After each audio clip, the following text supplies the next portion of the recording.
Well, good morning. I'm Brent Adams here with your Rural Strong Morning Ag Report for this Thursday, December 14th, the 348th day of 2023.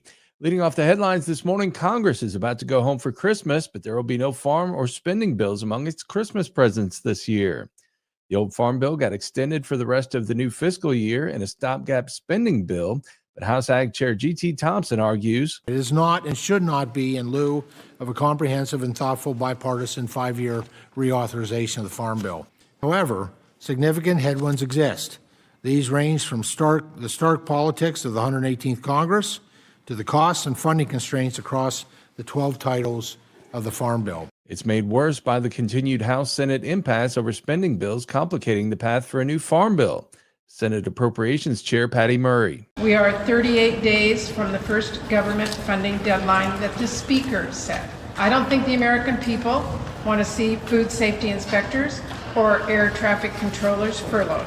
But if we want to make progress on our full year funding bills, that we need Speaker Johnson to get back to the full top-line spending deal that House Republicans negotiated themselves. But Speaker Johnson claims it's Senate Democrats who are violating the top-line figure brokered by his predecessor with President Biden. The Senate has been projecting and writing well above that to the, billions of dollars. That's not what the law says. And so I came in as the new speaker and I said, again, as the rule of law team, we're going to follow the law. So that's where the negotiation stands. We're awaiting a volley from the other side, should there be one.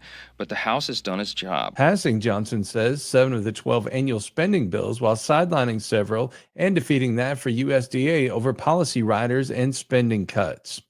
Well, the USDA will begin issuing more than $223 million in pandemic assistance revenue program payments. These payments will help producers who suffered a decrease in allowable gross revenue due to COVID-19 for the 2020 calendar year.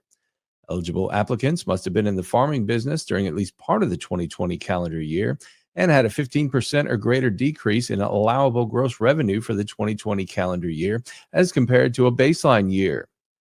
Pandemic Assistance Revenue Program payments help address gaps in previous assistance, which was targeted at a price loss or lack of market access rather than overall revenue losses. FSA Administrator Zach Ducheneau said the payments mark the delivery of the final suite of assistance programs provided by the FSA, and the disbursements mark one of the first times that the agency delivered a program focused on revenue decreases. For more information, contact your local USDA Service Center. Well, what are some of the notable findings and trends within the USDA's latest edition of its annual America's Farms and Ranches at a Glance report?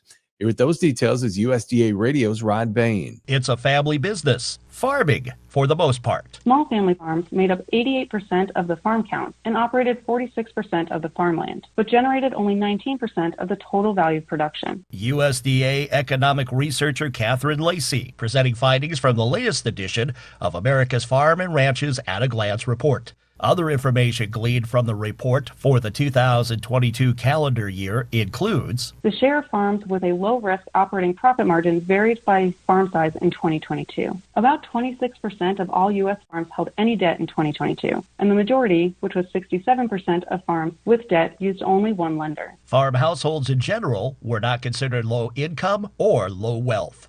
Also, among socially disadvantaged farm operations, non-Hispanic black farms in particular differ most compared to non-Hispanic white farms in terms of size, specialization, and financial outcomes. I'm Rod Bain reporting for the U.S. Department of Agriculture in Washington, D.C. Also this morning, the findings from USDA's Premier Ag Data Collection Survey will become available in early 2024, offering a snapshot in time regarding U.S. agriculture.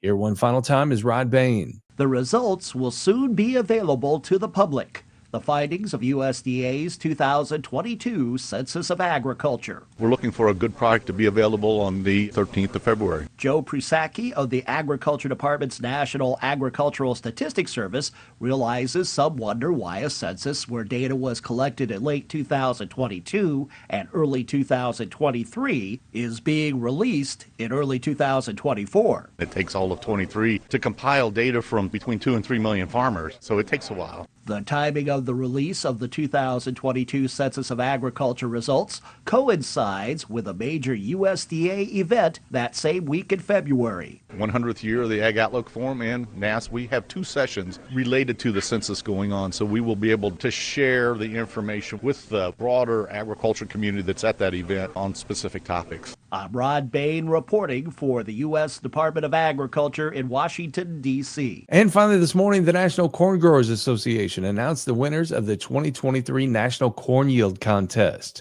The group of farmers had impressive yields and proved the ingenuity and resilience of U.S. farmers. In its 59th year, the National Corn Yield Contest saw nearly 7,000 entries from farmers in 46 states. Of the 10 production categories, Class J had verified yields averaging 269 bushels an acre. The yields included a national record of 623.8 bushels an acre from David Hula of Virginia, beating the previous record of 615.1 bushels per acre, also set by Hula in 2019. The highest non-irrigated entry this year was submitted by Kevin Cobb of DuBois, Indiana, with a yield of 425.9 bushels per acre. A complete list of the 2023 national and state winners is available at ncga.com. Well, you can keep up with the latest from the world of agriculture by subscribing to the Tractors and Troubadours podcast from Rural Strong Media. Each week, I bring you agriculture industry newsmakers, hot-button industry issues, educational features, and the best in traditional country music. The Tractors and Troubadours podcast can be found at ruralstrongmedia.com or wherever you get your podcasts. We also invite you to join us daily on Rural Strong Radio, our 24/7 streaming radio station found at ruralstrongmedia.com or on the Live 365 streaming radio app for your mobile device. Each day, we bring you our award-winning agriculture programming, as well as the best in traditional country music, mixed in with a little bluegrass, western swing, southern rock, and inspirational music, and now featuring your country Christmas favorites. Again, the place to find Rural Strong Radio is ruralstrongmedia.com or the Live 365 streaming radio app.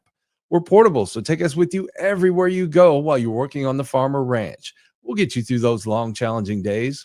Well, I'll be back again tomorrow with another Rural Strong Morning Ag Report here on Steve Shetler Media. Make it a great day, everybody.